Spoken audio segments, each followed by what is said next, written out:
Welcome back to Primetime News. And a special welcome once again to our viewers on onespotmedia.com. Up first this evening, as the education sector grapples with school violence, the Education Ministry is ramping up several initiatives to tackle the issue. Portfolio Minister Favour Williams gave an update in the House of Representatives on Tuesday during the sectoral debate. Details from Andrea Chisholm.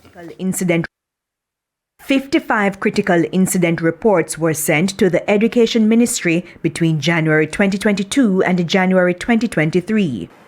It is instructive to note that the 55 critical incidents occurred at 50 different schools, 15 primary and 35 high schools.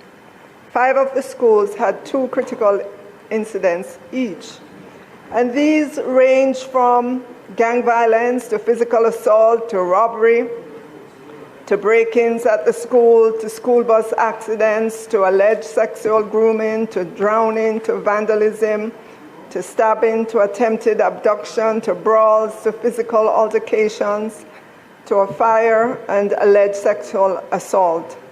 The Education Minister insists Jamaica is too small to be dealing with so many incidents affecting children. The appetite for likes and to go viral on social media has made a bad situation worse. As we analyze the data for this school year, a year in which we had 79 different schools reporting bomb threats, we're seeing more and more of the fights happening off school premises. And in those videos, we're not seeing adults intervening. Instead, we see students encouraging, egging on the fight while they video. Students should know that on or off school premises, school violence is unacceptable. And so the ministry continues its push to ensure the physical environment is safe by, among other things, conducting searches. School resource officers also patrol town and transport centers to minimize loitering, encourage children not to join gangs, and offer behavior support services.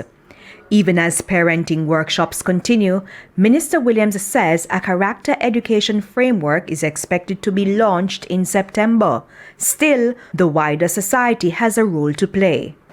We have to consider that in some communities, very loud music and selectors screaming at the top of their voices until the wee hours of the morning during a school night in many communities that determine if our children arrive at school fully rested or simply exhausted from lack of sleep and just want to put their heads on the desk.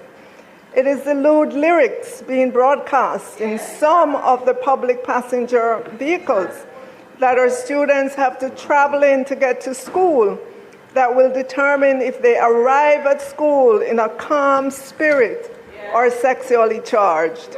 In the meantime, the ministry is moving to upgrade some of the 1,955 closed-circuit television CCTV cameras across the education sector. We have also embarked on a significant procurement in order to outfit our schools, and we should be able to put out that tender by the first term of the next year. Andrea Chisholm, TVJ News.